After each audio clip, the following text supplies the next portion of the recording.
જય જવાન જય કિસાન।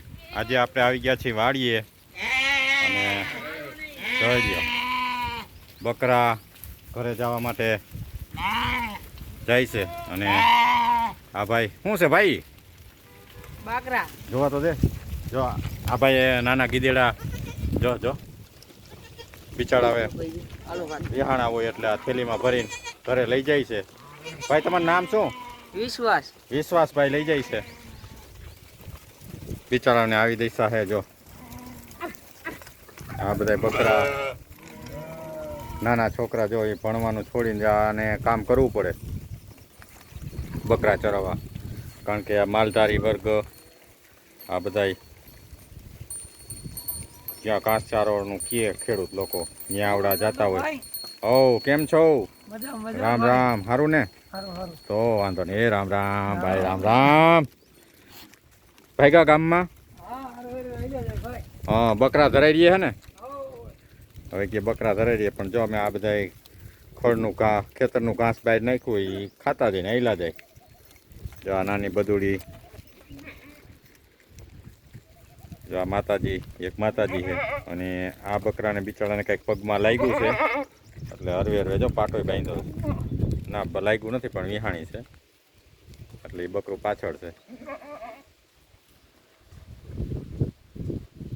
જો એ બધા માલધારીના પશુઓ બધા રખડે આખો દી, અને આપણે આ માતાજી બાંધતા ખાવાનું હોય, પણ જે આખો દી રખડે અને એમાંય ફેર અને એને મજા જ આવે। અને આને બંધન થઈ ગયું, હાટે બંધન થઈ ગયું ખાવાનું સારું મળે ને, ઓલાને બિચારાને જ્યાં ત્યાં ખાવું પડે, મળે ન મળે ભૂખા તરસ્યા। અને આ તો આપણે ટાઈમ ટુ ટાઈમ આને બધું મળી જાય। જો અત્યારે ધરાઈ ગયા તોય જો ચાલુ જ છે ખાવાનું, કારણ કે એ ઠંડા પવનની વાડીએ મજા જ આવે।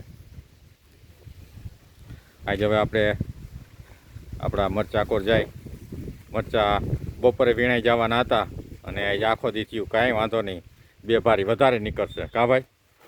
પણ આ ભાઈ ભારીઓ હારી થાકી ગયા છે। ઓલા છેડેથી 1200 ફૂટનો ચા છે, આજ વળી ટ્રેક્ટર ઓલા છેડે નથી રાખ્યું, નક્કી અહીંયા હમણાં વીણાઈ જાય એમ કરીને આજે આખો દી કાઢી નાખ્યો। આ ભાઈને તો હજી ધાણા વાટવા કે બપોરે મરચાં વીણાઈ જાય, બપોર પછી આપણે ધાણા વાટશું એવા તો આયોજન અમે કર્યા હતા। તો આજે આખો દી થયું કાંઈ વાંધો નહીં, મરચાં થાય છે ને ભાઈ?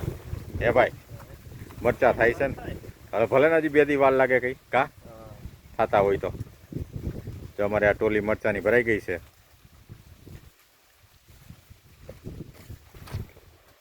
એ ભાઈ ઢોરા હે નહીં ને? આમ દબી દેજો। હવે કેટલું કર્યું? અરે એવું છે તો સારું, લ્યો કાંઈ વાંધો નહીં। પછી એવું લાગે ભાર્યું માથે મેળ દેવાય, પછી 100 વાગે ખૂટે તો ભાર્યું કેટલી થાય કે ઠલી આવું છે?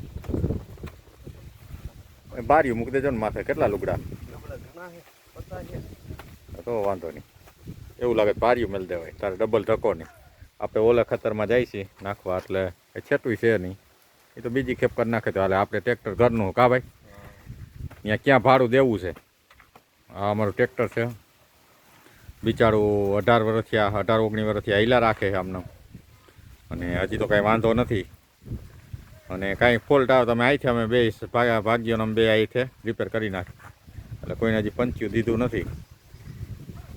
હવે સીટ તૂટી ગઈ છે બિચારી, છાદલી તૂટી ગઈ છે, થોડુંક મેન્ટેનન્સ માગે છે, પણ હવે આળસમાં જાય છે, કારણ કે વાડીએ પલળતું હોય ને એવું પડતું હોય ને એટલે સીટને એવું પડી ગયું। હવે તો એનો રૂમ બનાવી નાખ્યો સ્પેશિયલ। આપણે કેમ કીધું મકાનમાં રહી એમ ટ્રેક્ટરની હવે સાચવવું પડે ને।